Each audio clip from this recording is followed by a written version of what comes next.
नमोस्तु गुरुदेव, नमोस्तु गुरुदेव, नमोस्तु। महाराज श्री, जैसे सम्यक दृष्टि और मिथ्या दृष्टि में कैसे पहचान होती है? सम्यक दृष्टि और मिथ्या दृष्टि में कैसे पहचान करें, है ना? हाँ। मेरा जी बैठो। बहुत बढ़िया प्रश्न किया है कि सम्यक दृष्टि में और मिथ्या दृष्टि में कैसे पहचान करें। आप भोजन करते हैं?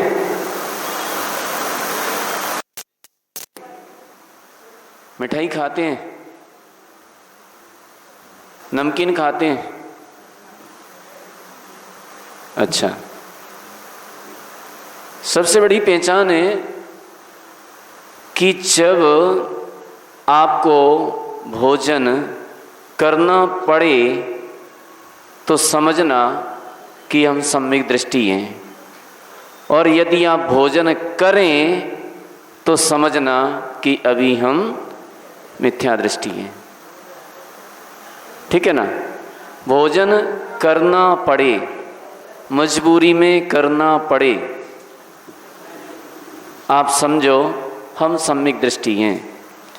और यदि आप तन्मयता के साथ होकर के भोजन करते हैं, समझो कि हम अभी मिथ्या दृष्टि हैं। इस बात का ध्यान रखना। इसके पश्चात सम्यक दर्शन के 8 अंग, 25 दोष, इनको सायंकालीन समय निकाल करके, घंटे आध घंटे का समय निकाल करके पूरा अपने अंदर खोज करना चाहिए। निसंकित अंग, निकांक्षित, निर्विचिकित्सा, अमूढ़ दृष्टि, उपगोहन, स्थितीकरण, वात्सल्य, प्रभावना, 25 दोष, शाम को बैठ करके इनकी खोज करो, ये हमारे अंदर हैं कि नहीं। अगर हैं तो आप सम्यक दृष्टि हैं, नहीं है तो फिर जैसे बने तैसे इनको अपने अंदर लाने का प्रयास करो। ठीक है? संसार, शरीर, भोगों से विरक्ति सम्यक दृष्टि की पहचान है। अगर आपको संसार, शरीर, भोगों से विरक्ति है तो समझना कि हम सम्यक दृष्टि हैं, और संसार, शरीर, भोगों में ही रचे पचे हैं तो अपने आप को सम्यक दृष्टि मत समझना। ठीक है ना? पढ़ते हैं ना, जब लोन रोग जरा गहे, तब लो झटित निज हित करो। आप घर से फ्री हो चुके हैं, बच्चों की शादी हो चुकी है, बच्चों के भी बच्चे हो चुके हैं, आपका शरीर स्वस्थ है, फिर भी आप घर में बैठे हैं और कहते हैं कि हम सम्यक दृष्टि हैं। भूल करके भी मत कहना हम सम्यक दृष्टि हैं। अब तुम सम्यक दृष्टि नहीं हो। अब क्या काम रह गया तुम्हारा? बाबा बन गए तो बाबा बन जाओ। बाबा जानते ना, जो पोता क्या कहता है, दादा कहता है या बाबा कहता है? तो बाबा बन गए तो बाबा बन जाओ, इसी में भलाई है। आप सम्यक दृष्टि हैं। और यदि घर से निकलने के भाव नहीं बनते हैं, संसार शरीर में ही रचे पचे हैं, आप सम्यक दृष्टि मत कहना कि हम सम्यक दृष्टि हैं। और बताएं पहचान, और बताएं। धर्म और धर्म के फल में हर्ष। जिस व्यक्ति को धर्म और धर्म के फल में हर्ष होता है वह सम्यक दृष्टि है। मंदिर में कोई अनुष्ठान हो रहा है, तत्काल दौड़ पड़ता है। मिथ्या दृष्टि कहता है हम जाएंगे, लेकिन बुलाएंगे तो जाएंगे, नहीं तो नहीं जाएंगे। हमारा सम्मान होगा तो जाएंगे, नहीं तो नहीं जाएंगे। लेकिन सम्यक दृष्टि कहता है, सम्यक दृष्टि के कान में जैसे ही भनक पड़ती है कि मंदिर में अमुक अनुष्ठान हो रहा है, अमुक महाराज आए हुए हैं, उनका प्रवचन हो रहा है, तत्काल दौड़ पड़ता है। ये सम्यक दृष्टि की पहचान है। संसार शरीरों से, संसार शरीर भोगों से वैराग्य, धर्म और धर्म के फल में हर्ष, और क्या पहचान है? प्रसम माने कसायों में मंदता। सम्यक दृष्टि जीव के कसायों में मंदता होती है, बात बात पर भड़कता नहीं है। यदि आपको बात बात पर क्रोध आता है, अब ये समझ लेना कि अभी हम सम्यक से दूर हैं। आस्तिक्य, प्रसम, संवेग, अनुकंपा, एक अनुकंपा गुण होता है। अनुकंपा का मतलब है दुखी जीवों पर करुणा भाव। अब ये चटाई पे आए, आप वहाँ चल कर के आए, आपने ये देखा कि चटाई बिछी हुई है और आप आकर के सीधे सीधे बैठ जाते हैं। आपके अंदर अनुकंपा है कि नहीं? कैसी अनुकंपा? इसके अंदर चींटा है कि चींटी है, कौन सा जीव बैठा हुआ है, आपको कभी ख्याल आया? नहीं आया। समझना ये सम्यक दृष्टि के लक्षण नहीं हैं। देख करके, शोध करके, छाड़ करके विवेक पूर्वक कार्य करता है सम्यक दृष्टि जीव। आस्तिक्य, दृढ़ता, जैसा हमारे आचार्यों ने कहा है, जैसा जिनेंद्र भगवान ने कहा है, वैसा ही है, अन्यथा नहीं है।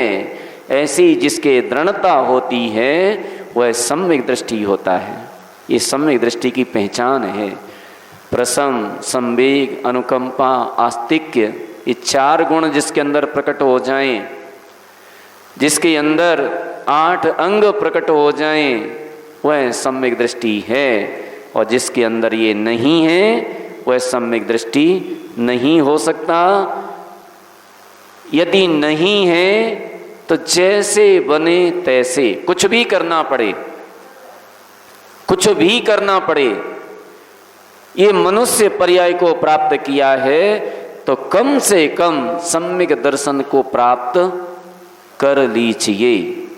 अगर सम्यक दर्शन को प्राप्त कर लिया तो संसार के किनारे पर आ जाएंगे। और यदि सम्यक दर्शन को प्राप्त नहीं कर पाया तो मनुष्य पर्याय प्राप्त हो गई है, किनारा दिखाई देने लगा है। अगर नहीं कर पाया तो फिर से हम बीच भंवर में आ जाएंगे, फिर से फंस जाएंगे। इसलिए जैसे बने तैसे सम्यक्त्व को प्राप्त कीजिए। और सम्यक्त्व का सबसे सरल साधन है तो संयम है। कोई बात नहीं, अभी आपको सम्यक्त्व नहीं हो पाया है, संयम को धारण कर लीजिए। और संयम को धारण कर लिया, साधुओं की संगति में हो तो साधुओं की संगति में 99% चांस बन जाता है सम्यक्त्व को प्राप्त करने का। समाधि से मरण करने का 99% चांस बन जाता है। और घर में पड़े हो तो कोई चांस नहीं है।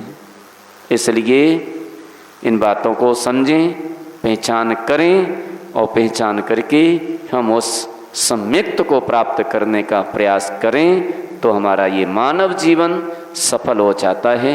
अगला प्रश्न, अगली जिज्ञासा, अगली प्रेक्षा, बोलिए।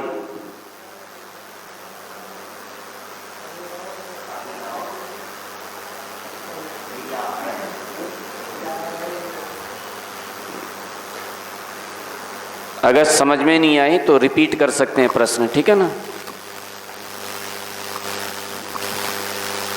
गुरुदेव के चरणों में नमोस्तु नमोस्तु नमोस्तु। गुरुदेव, निर्यापक मुनि, और क्या एक मुनि दूसरी मुनि दीक्षा दे सकता है? निर्यापक मुनि का मतलब क्या होता है? क्या? निर्यापक मुनि हाँ, का मतलब क्या होता है? और क्या एक मुनि दूसरी मुनि को दीक्षा दे सकता है या आचार्य परमेष्ठी दीक्षा दे सकते हैं? हाँ, मेरा चाहिए। बहुत अच्छा प्रश्न किया है आपने।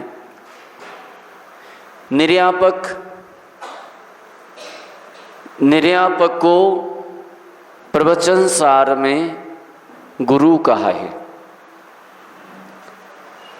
निर्यापक जो होता है, जो हमारे संघ में चर्या क्रियाओं में, संघ को संभालने में, शिक्षा आदि देने में, चालू कर लीजिए उसको।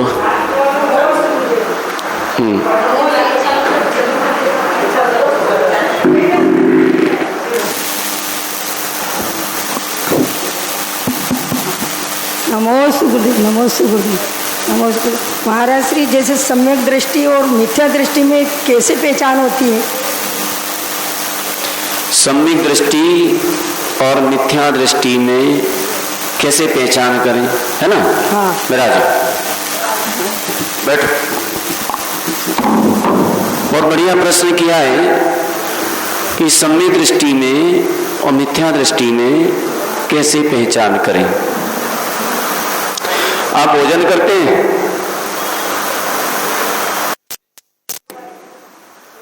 मिठाई खाते हैं? नमकीन खाते हैं?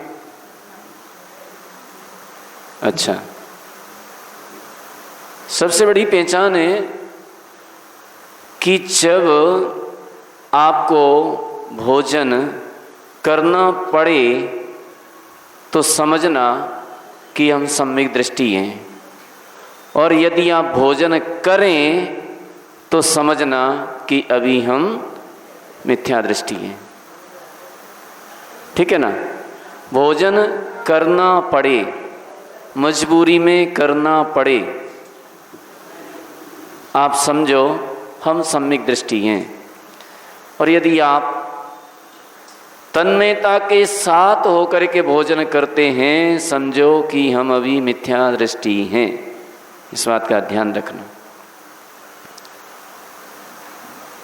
इसके पश्चात सम्यक दर्शन के 8 अंग, 25 दोष, इनको सायंकालीन समय निकाल करके, घंटे आध घंटे का समय निकाल करके पूरा अपने अंदर खोज करना चाहिए। निसंकित अंग, निकांक्षित, निर्विचिकित्सा, अमूढ़ दृष्टि, उपगोहन, स्थितीकरण, वात्सल्य, प्रभावना, 25 दोष, शाम को बैठ करके इनकी खोज करो, ये हमारे अंदर हैं कि नहीं। अगर हैं तो आप सम्यक दृष्टि हैं, नहीं है तो फिर जैसे बने तैसे इनको अपने अंदर लाने का प्रयास करो। ठीक है? संसार, शरीर, भोगों से विरक्ति सम्यक दृष्टि की पहचान है। अगर आपको संसार, शरीर, भोगों से विरक्ति है तो समझना कि हम सम्यक दृष्टि हैं, और संसार, शरीर, भोगों में ही रचे पचे हैं तो अपने आप को सम्यक दृष्टि मत समझना। ठीक है ना? पढ़ते हैं ना, जब लोन रोग जरा गहे, तब लो झटित निज हित करो। आप घर से फ्री हो चुके हैं, बच्चों की शादी हो चुकी है, बच्चों के भी बच्चे हो चुके हैं, आपका शरीर स्वस्थ है, फिर भी आप घर में बैठे हैं और कहते हैं कि हम सम्यक दृष्टि हैं। भूल करके भी मत कहना हम सम्यक दृष्टि हैं। अब तुम सम्यक दृष्टि नहीं हो। अब क्या काम रह गया तुम्हारा? बाबा बन गए तो बाबा बन जाओ। बाबा जानते ना, जो पोता क्या कहता है, दादा कहता है या बाबा कहता है? तो बाबा बन गए तो बाबा बन जाओ, इसी में भलाई है। आप सम्यक दृष्टि हैं। और यदि घर से निकलने के भाव नहीं बनते हैं, संसार शरीर में ही रचे पचे हैं, आप सम्यक दृष्टि मत कहना कि हम सम्यक दृष्टि हैं। और बताएं पहचान, और बताएं। धर्म और धर्म के फल में हर्ष।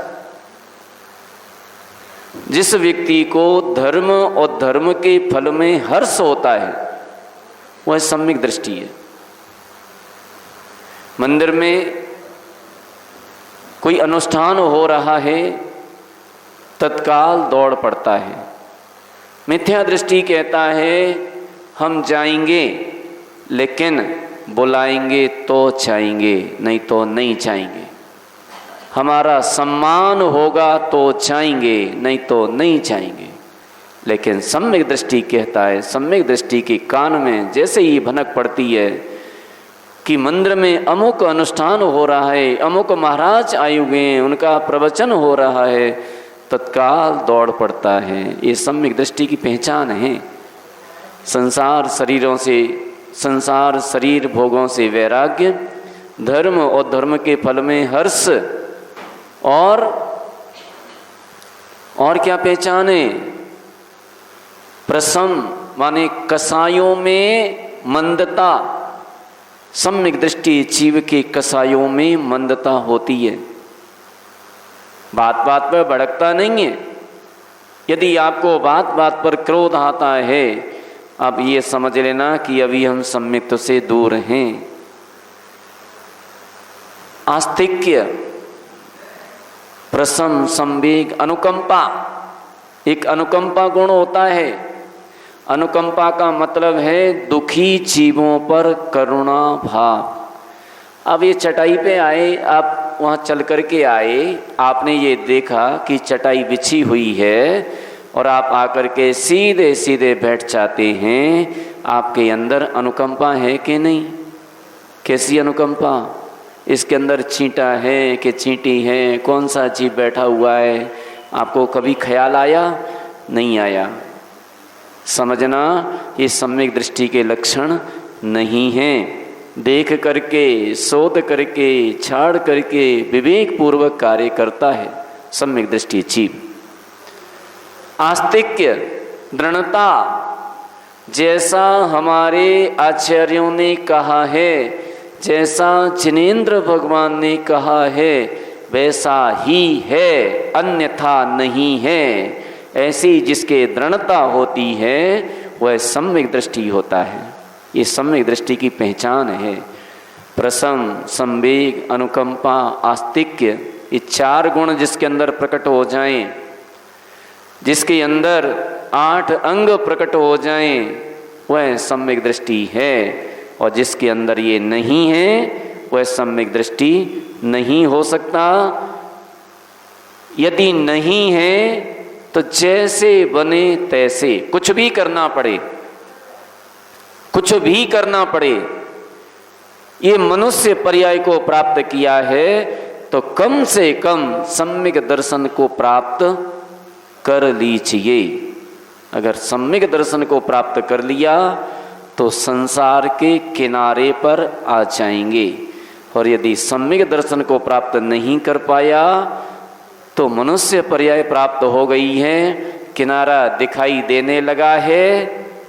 अगर नहीं कर पाया तो फिर से हम बीच भंवर में आ जाएंगे, फिर से फंस जाएंगे। इसलिए जैसे बने तैसे सम्यक्त्व को प्राप्त कीजिए। और सम्यक्त्व का सबसे सरल साधन है तो संयम है। कोई बात नहीं, अभी आपको सम्यक तो नहीं हो पाया, संयम को धारण कर लीजिए। और संयम को धारण कर लिया, साधुओं की संगति में हो तो साधुओं की संगति में 99% चांस बन जाता है सम्यक्त को प्राप्त करने का। समाधि से मरण करने का 99% चांस बन जाता है। और घर में पड़े हो तो कोई चांस नहीं है। इसलिए इन बातों को समझें, पहचान करें और पहचान करके हम उस सम्यक्त को प्राप्त करने का प्रयास करें तो हमारा ये मानव जीवन सफल हो जाता है। अगला प्रश्न, अगली जिज्ञासा, अगली प्रेक्षा। बोलिए।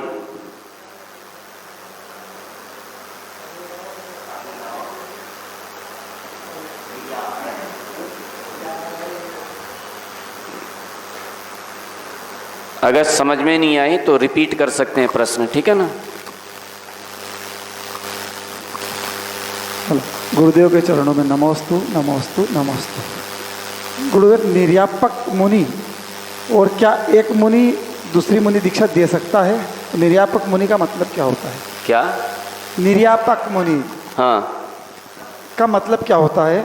और क्या एक मुनि दूसरी मुनि को दीक्षा दे सकता है या आचार्य परमेष्ठी दीक्षा दे सकते हैं? हाँ, मेरा अच्छी है, बहुत अच्छा प्रश्न किया है आपने।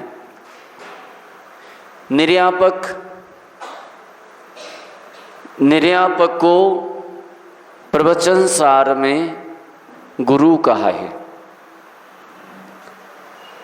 निर्यापक जो होता है, जो हमारे संघ में चर्या क्रियाओं में, संघ को संभालने में, शिक्षा आदि देने में जो काबिल होता है, योग्य होता है, उसे आचार्य महाराज निर्यापक बना देते हैं। निर्यापक आचार्य अलग बात है और निर्यापक मुनि अलग बात है। अथवा जो दीक्षा आचार्य परमेष्ठी ने दी है, आगे उनके परिणामों को संभालना, छेदोपस्थापना आदि करना, ये निर्यापक मुनि का कार्य होता है। जो इस कार्य को करता है उन्हें निर्यापक गुरु के रूप में स्वीकार किया जाता है। संघ उन्हें निर्यापक गुरु के रूप में स्वीकार करता है। ये कार्य उनका होता है। मुनियों में उनका स्थान उच्च होता है। दीक्षा की बात है तो दीक्षा सामान्य मुनि भी दे सकते हैं, कोई बात नहीं है। आचार्य विद्यासागर जी महाराज को मुनि ज्ञान सागर जी महाराज ने दीक्षा दी थी। जिस समय वो आचार्य नहीं थे, जिस समय आचार्य विद्यासागर जी महाराज को दीक्षा दी थी, उस समय वो मुनि थे। बाद में दीक्षा देने के बाद उनका आचार्य पद हुआ था। नसीराबाद में उनका आचार्य पद हुआ था, आचार्य ज्ञान सागर जी महाराज का। आचार्य विराग सागर जी महाराज ने भी मुनि अवस्था में 5-6 दीक्षाएं दी थीं। उसके बाद आचार्य विमल सागर जी महाराज ने उन्हें आचार्य पद प्रदान किया था। और भी कई उदाहरण शास्त्रों में मिल जाएंगे मुनि महाराजों के, जिन्होंने कई दीक्षाएं प्रदान की हैं। तो मुनि महाराज दीक्षा दे सकते हैं, ऐसे कोई मना ही नहीं है। लेकिन जब आचार्य विराजमान हैं तो आचार्य की उपस्थिति में मुनि महाराज को दीक्षा नहीं देना चाहिए, क्योंकि बहुमान भी होता है। आचार्य महाराज बगल में विराजमान है और कोई मुनि दीक्षा दे रहे हैं, किसको अच्छा लगेगा? किसी को अच्छा लगेगा? नहीं लगेगा। तो ऐसी अवस्था में दीक्षा मुनि महाराज को नहीं देना चाहिए। अगर आचार्य नहीं है और किन्हीं मुनि से कोई शिष्य जुड़ जाते हैं तो आगे चल करके वो दीक्षा देने के अधिकारी हैं, दीक्षा दे सकते हैं। मुनि पुण्य सागर जी महाराज वर्तमान में उनका भी बहुत बड़ा संघ है, उन्होंने भी कई दीक्षाएं दी हैं। मुनि अमित सागर जी महाराज, उन्होंने भी कई दीक्षाएं दी हैं। आचार्य शांति सागर जी महाराज की परंपरा में हैं, आचार्य धर्म सागर जी महाराज के शिष्य हैं, तो उन्होंने भी दीक्षाएं दी हैं। तो मुनि महाराज मुनि दीक्षा दे सकते हैं, निर्यापक मुनि भी दीक्षा दे सकते हैं।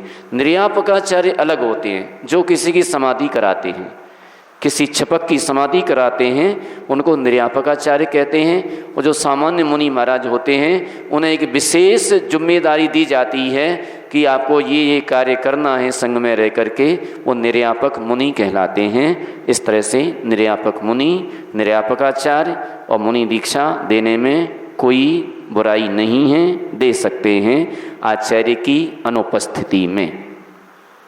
ऐसा नहीं करें कि आचार्य बगल में सिंहासन में बैठे मुनि महाराज दीक्षा देने पहुंच जाएं, तो गड़बड़ हो जाएगा, सबको खराब लगेगा, है ना। अगला प्रश्न, अगली जिज्ञासा।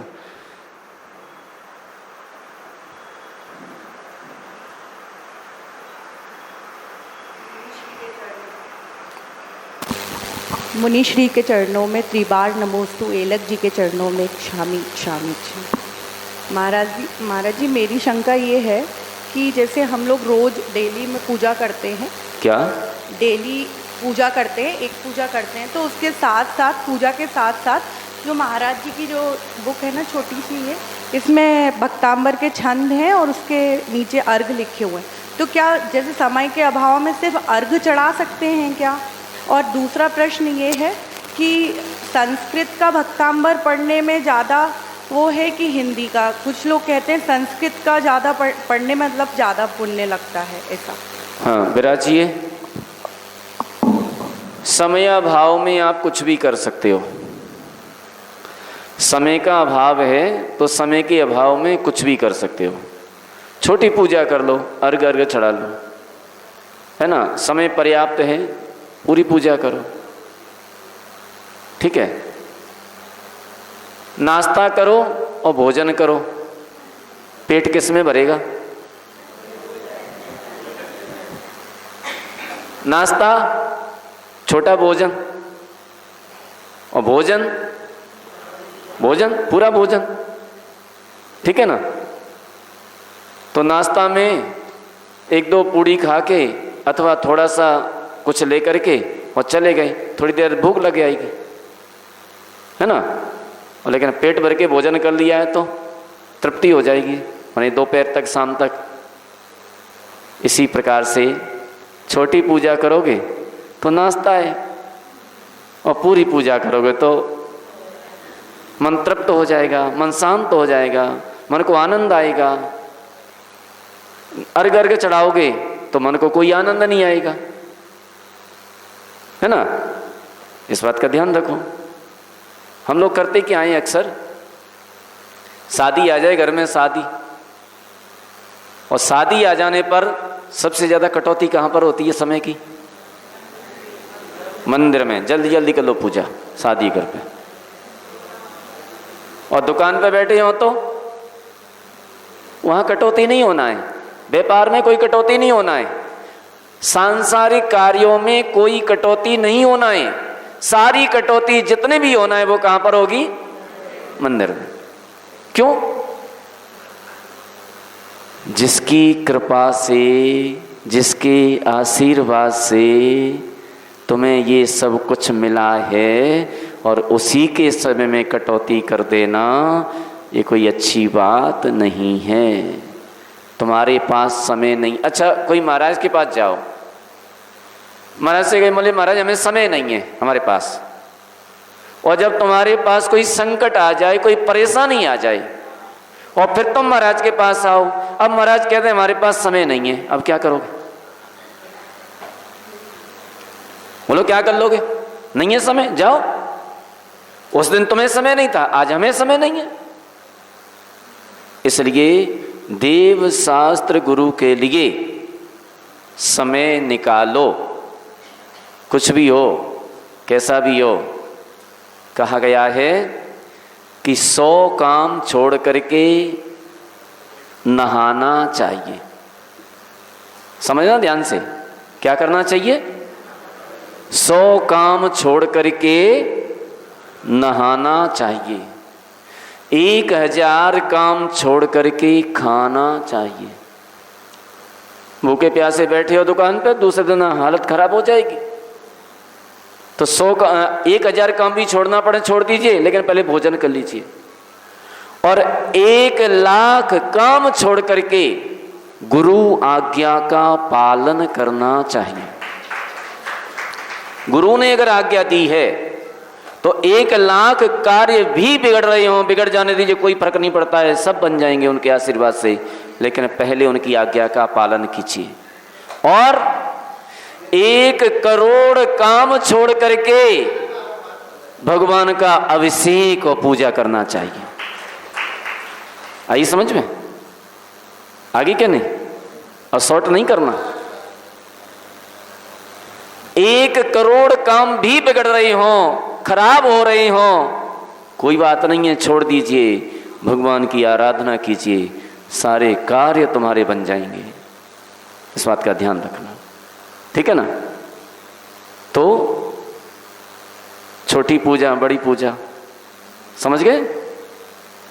भक्तामर, जो ओरिजिनल चीज होती है वो ओरिजिनल होती है, टू कॉपी होती है वो कॉपी होती है। भक्तामर, संस्कृत का भक्तामर आचार्य मानतुंग स्वामी के द्वारा, उनकी पवित्र भावनाओं के द्वारा, उनकी विशुद्धि के द्वारा लिखा गया है, उसे पढ़ते हैं, उसमें विशेष विशेष विशुद्धि बनती है, उसमें विशेष आनंद आता है। और हिंदी के लिखने वाले कवि हैं, तो कवियों की विशुद्धि कितनी हो सकती है वो अलग बात है, उसमें उतना आनंद नहीं आता है। अब बोले अर्थ समझ में नहीं आता है, अर्थ उसका भक्तामर का समझ लो, अब तो लिखा हुआ है, सब पुस्तकों में लिखा है अर्थ, पहले उसका अर्थ समझ लो, फिर पढ़ते जाओ, उसका अर्थ हमारे दिमाग में आता जाएगा, आनंद आएगा पढ़ने में।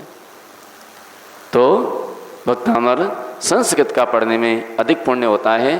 पूजन पूरी करो, मंत्र मंत्र मत पढ़ो, और पूरी पूजा करके उसमें आनंद आता है, मन हमारा प्रफुल्लित हो जाता है। अगला प्रश्न, अगली जिज्ञासा।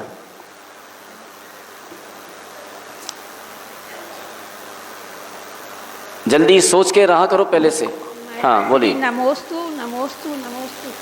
अष्टमी 14 को अधिकांश लोग कहते हैं 10 अध्याय का वाचन नहीं करना चाहिए, लेकिन मैं करती हूँ तो इसमें दोष लगता नहीं है। दोष हाँ। करो, मेरे को आदत में है, हमेशा ही करती हूँ तो करो, नहीं है दोष। देखिए, जो सूत्र ग्रंथ हैं, सूत्र ग्रंथ वे होते हैं श्रुत केवली अथवा अभिन्न 10 पूर्वियों के द्वारा रचित होते हैं, उन्हें सूत्र ग्रंथ कहते हैं। वर्तमान में सूत्र ग्रंथ नहीं है, यद्यपि षटखंडागम, कसाई पाहुड़, जीव कांड, कर्म कांड, तुलय पंडिती आदि, इनको कर्णान योग सिद्धांत ग्रंथ कहा जाता है।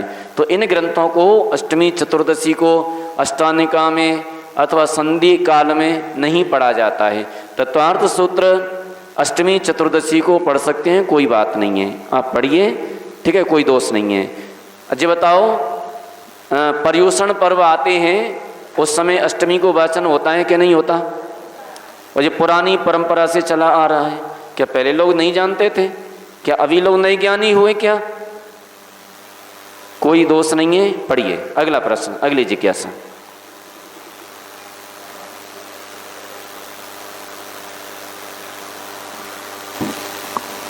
गुरुवर नमोस्तु नमोस्तु नमोस्तु। गुरुवर, नमोकार मंत्र की माला फेरते हैं तो उच्चारण में फेरना चाहिए या मन में फेरे? और दूसरा, ये पूजन करते हैं तो ऊंचे स्वर में करते हैं तो दूसरों को डिस्टर्ब होता है। क्या क्या पूजन करते हैं, थोड़ा सा दूर करो, ज़्यादा जोर से बोलते हैं। हाँ, जोर से पूजन करते हैं तो हाँ, तो जोर से करना चाहिए या मन में करना चाहिए? हाँ, फिर अच्छी। देखिए, जाप्य 3 प्रकार की होती है, मानसिक, वाचनिक और कायिक। जो मानसिक जाप्य की जाती है उसका कई गुना, हजारों गुना फल प्राप्त होता है। जो चिंतन किया जाता है, ध्यान किया जाता है, उसका बहुत बहुत फल प्राप्त होता है। उतना वाचनिक जाप्य का फल प्राप्त नहीं होता है, कई गुना कम हो जाता है। और कायिक माला भी चल रही है, होठ भी हिल रहे हैं, मंत्र भी पढ़ा जा रहा है, तो कायिक हो जाता है, इसमें और कम फल हो जाता है। तो ध्यान पूर्वक जाप कीजिए, उसका विशेष फल हो जाता है। एक हम आपको जाप बता देंगे, जिस जाप के करने से माला से आपको 100 माला फेर लीजिए, 100 माला नहीं, 1000 माला फेर लीजिए, और उस जाप को एक कर लीजिए, दोनों का फल बराबर हो जाएगा। ठीक है, जिसको सीखना है तो 2:30-3 बजे के बीच में आना, हम बता देंगे आपको। उसकी पर प्रैक्टिस करना पड़ेगी, ऐसा नहीं कि हमने बता दिया और आप जो सीखे सीधा सीधा, ठीक है ना। वो जाप। अब पूजा, पूजा भक्ति गा करके की जाती है, लेकिन अब गाने से ऐसा भी नहीं है कि उल्टे सीधे स्वर में कहीं जोर से चिल्ला रहे हैं, कहीं ऐसा यहाँ से गा रहे हैं, कहीं वहाँ से गा रहे हैं। दूसरे लोगों को व्यवधान नहीं होना चाहिए। मीठे स्वर में, मंद स्वर में गाइए, ठीक है ना, मंद स्वर में गाइए, मीठे स्वर में गाइए, किसी को कोई डिस्टर्ब नहीं होगा। और आप इधर से चिल्लाएंगे, उधर से चिल्लाएंगे तो डिस्टर्ब होगा ही। एक वहाँ से चल रहा है, दूसरा वहाँ से चल रहा है, न स्वर है, न ताल है, न लय है, अब ये तो डिस्टर्ब होगा। मंद स्वर में, मीठे स्वर में आप गाइए, कोई दिक्कत नहीं है। अगला प्रश्न, अगली जिज्ञासा।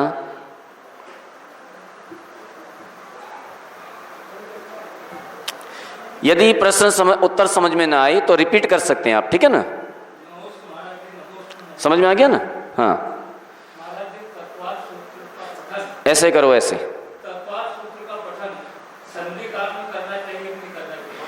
संधि काल में करना चाहिए कि नहीं करना चाहिए? संधि काल में न करो, है ना।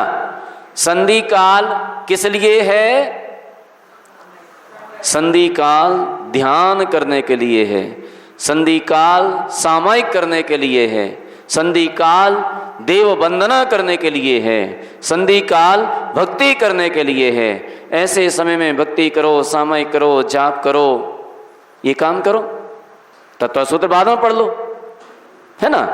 अगला प्रश्न, अगली जिज्ञासा।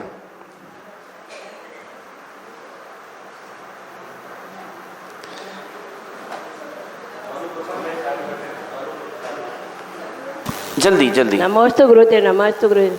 महाराज जी, मेरा ये प्रश्न है कि आज पहले के जमाने में पुरानी पूजाएं बहुत होती थी। थोड़ा दूर करो माइक। पहले माइक थोड़ा दूर करो। दूर करूं? हाँ, मुंह से दूर। हाँ, अब बोलो।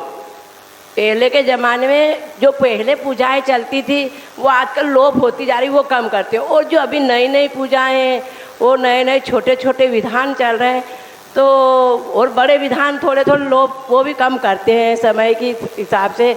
तो उसमें मतलब जैसे अब हम आजकल छोटा विधान ज़्यादा करने लग गए, तो मेरे को मन में अभी हमने क्या बताया था? समझ लो, नाश्ता और भोजन। अब विधान करना है तो छोटा विधान किया, और छोटा विधान किया तो छोटे जैसा फल मिलेगा। जितनी भक्ति करोगे, जितनी देर भगवान के सामने रहोगे, उतनी देर हमारे परिणामों में निर्मलता रहेगी, उतने समय तक हमारे पुण्याश्रव होगा, पुण्य का बंध होगा, और वो पुण्य का जब उदय आएगा वो अपना फल देगा। नहीं, जो पुरानी पूजाएं वो आजकल कम पुरानी पूजाएं, हाँ ठीक है, समझ गए, बैठ जाओ। पूजाएं समय समय पर लोग लिखते हैं। भक्ति है, किसी के मन में भक्ति उमड़ी, उसने पूजा लिखी। जब कभी मन आता है हम भी लिखते हैं पूजा, सभी लिखते हैं, और जिसको जो पसंद आ जाए वो करता है। भक्ति है। ये पारसनाथ भगवान की पूजा है ना, कौन सी? पारसनाथ भगवान की पूजा, नीरगंध अक्षतान। इस पर हमने महावीर भगवान की पूजा लिखी, इसी छंद पर लिखी। अब जब वो प्रिंट हो जाएगी, पुस्तकों में आ जाएगी, लोगों को पसंद आएगी, तो लोग उसको करेंगे। और इसका मतलब ये थोड़ी कि वो करने योग्य नहीं है। छंद तभी याद, वो वर्धमान देव सेव चरण, वो याद नहीं है मुझे अभी पूरा, अब वो भूल जाते हैं। तो रखिए, ऊपर रखिए, ऊपर नहीं है वो, गाड़ी में रखिए, अभी प्रिंट होने को है। तो होता है ऐसा। शांतिनाथ भगवान की पूजा लिखी, धर्मनाथ भगवान की पूजा लिखी, चंद्रप्रभु भगवान की पूजा लिखी। जब मन आता लिख लेते हैं, वो आगे चली जाती हैं तो होने लगती हैं। अभी यारिका विमल श्री माता जी जो देवास में अयोध्या से ब्याह हुआ है, उन्होंने 2688 मंत्रों से भक्तामर विधान की रचना की। कितने? 2688। कल्याण मंदिर की रचना की, कल्याण मंदिर विधान एक एक बीजाक्षर का छंद लिख करके और मंत्र। तो ये बड़े बड़े विधान लिखे। तो जब मन आ जाता है किसी का, मुनि महाराज हैं, कोई विद्वान हैं, लिखते हैं, लोगों को पसंद आती है उसको करते हैं, नहीं पसंद आती नहीं करते हैं। आपको पुरानी पूजा पसंद है पुरानी करो, नई पूजा पसंद है नहीं करो। मूल उद्देश्य हमारा भक्ति। क्या होना चाहिए? भक्ति। चाहे रोटी खाओ, चाहे पूड़ी खाओ, चाहे पराठे खाओ, चाहे चावल खाओ, चाहे इडली खाओ, मूल उद्देश्य हमारा पेट भरना।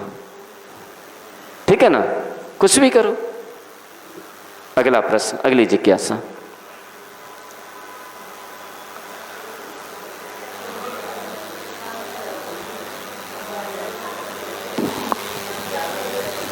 मुनिश्री के चरणों में नमोस्तु नमोस्तु नमोस्तु। चेलक श्री के चरणों में छामी छामी छामी।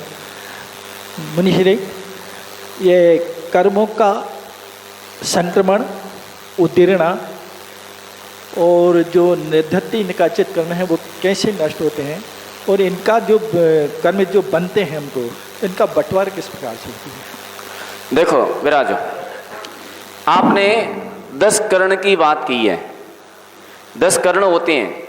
कर्म का जब बंध होता है तो 10 कर्ण होते हैं, और ये 10 कर्ण संक्रमण, उत्कर्षण, अपकर्षण, उदय, बंध, उदीर्णा, निदत्ति, निकाचित, उपशम, ये 10 कर्ण होते हैं।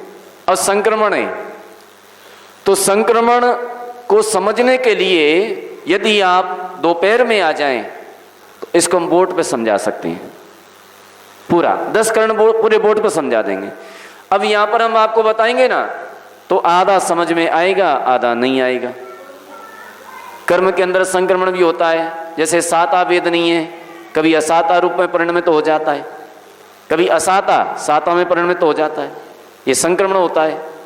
उत्कर्षण, कम स्थिति है, स्थिति को बढ़ा देना, ये उत्कर्षण होता है। अपकर्षण, स्थिति को कम कर देना। ज्यादा स्थिति थी, कम कर दी, कम थी, ज्यादा कर दी। उत्कर्षण, अपकर्षण। ठीक है।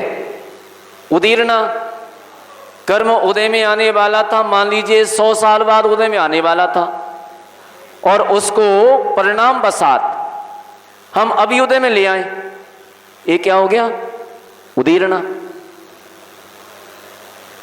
तो इस तरह से ये 10 कर्ण बंद, कर्म का बंद होना। सत्व, आत्मा के साथ में एक में एक होकर के रहना।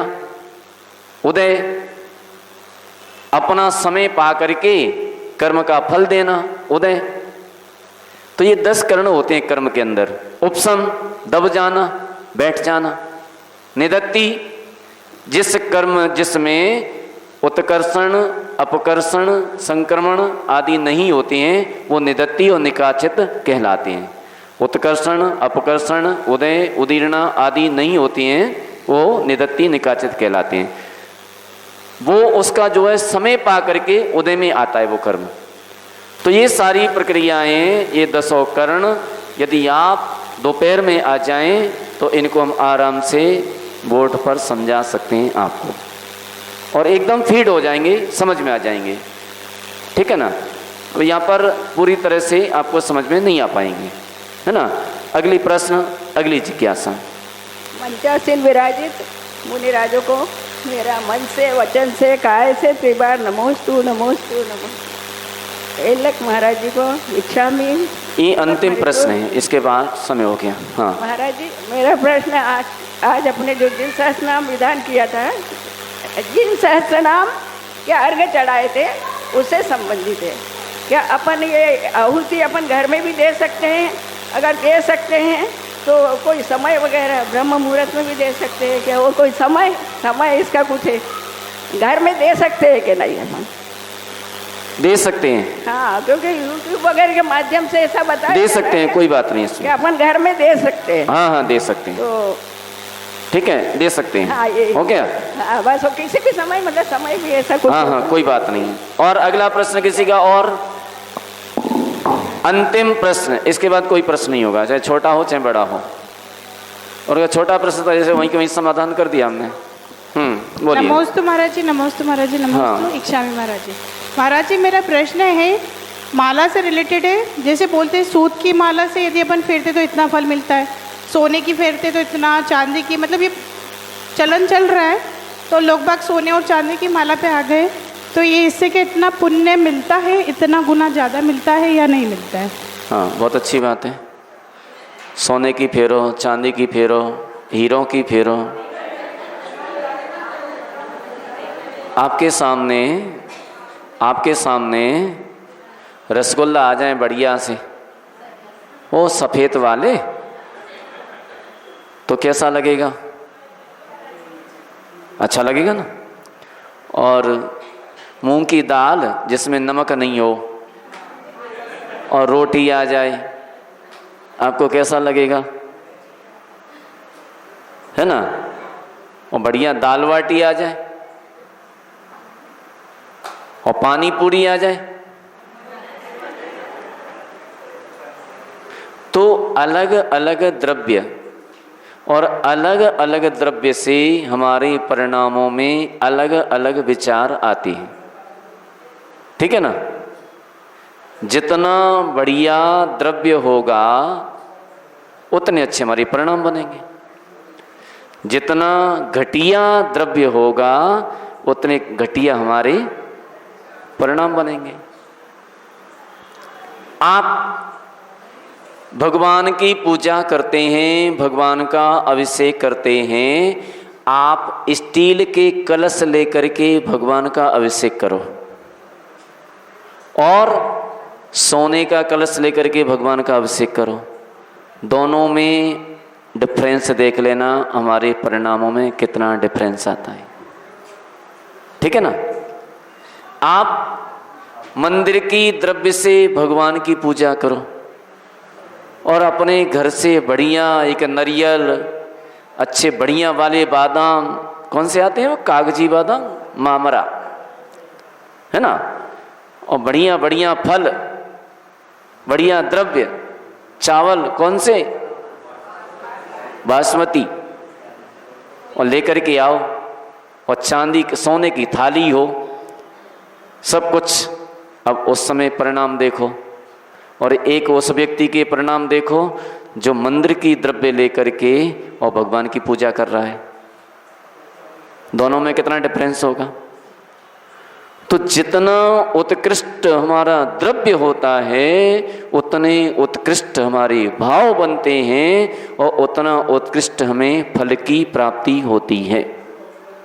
जब हम ब्रह्मचारी थे ना, तुम्हारे मन में आया कि भगवान का अभिषेक सोने के कलश से करना है, तुमने सोने का कलश बनवाया, वैसे रोज अभिषेक करते थे। अब हमने कहा सोने की थाली में भगवान की पूजा करना है, लेकिन तब तक हमारी दीक्षा हो गई, कर ही नहीं पाए।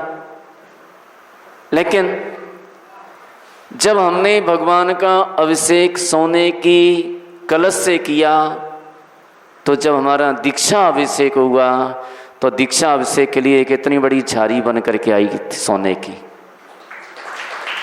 क्योंकि जैसा हम कर रहे हैं वैसा मिलेगा, मिलता है। जैसी हम भावना बनाएं, जैसे परिणाम बनाएं, जैसे विचार बनाएं, वैसा हमें प्राप्त होता है, वैसे हमारे परिणाम बनते हैं। तो यदि हम सोने की माला बनवाते हैं, काय के लिए बनवा रहे हैं? जाप करने के लिए। हमारे परिणाम उस सोने की माला से जाप करने के विशेष निर्मल परिणाम होगा। हीरे की बनवाएं, बहुत ज़्यादा निर्मल परिणाम होगा। वैसे हीरे की बनती नहीं है इतनी जल्दी, ठीक है ना।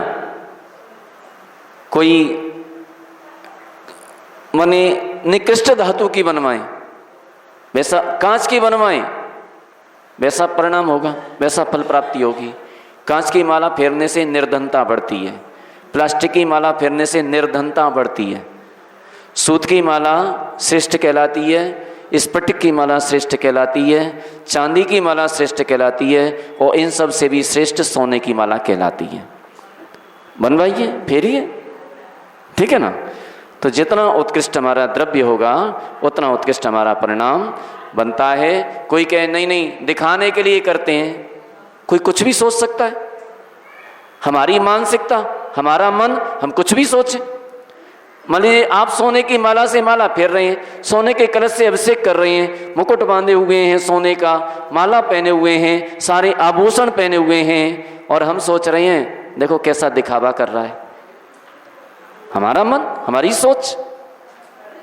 आपकी सोच क्या है ये आप जानो। तो द्रव्य हमारा उत्कृष्ट होना चाहिए। क्या कह रहे? हाथ की माला, आरिका माता जी बन जाओ, उनकी दीक्षा जल्दी हो जाती है जो हाथ पे माला फेरते हैं, है ना। बहुत अच्छी बात है, हाथ पे फेरो, श्रेष्ठ है, अच्छा है। हाथ भी न चले, माला भी न चले, ओठ भी न चले और माला पूरी हो जाए, ये सर्वश्रेष्ठ माला है। ना तुम्हारी उंगली चले, ना माला चले, ना ओठ चले, शांति से बैठ जाओ और मंत्र भी 108 बार हो जाए, ये सर्वश्रेष्ठ माला है। इसको बता देंगे आपको, इसका तरीका कैसे करते हैं, ठीक है ना। तो इस तरह से हम माला करें, जाप करें। हमारा समय समाप्त हो चुका है, आज इतना ही, शेष बाद में देखेंगे। बोलिए महावीर भगवान की। अच्छा लगा आपको?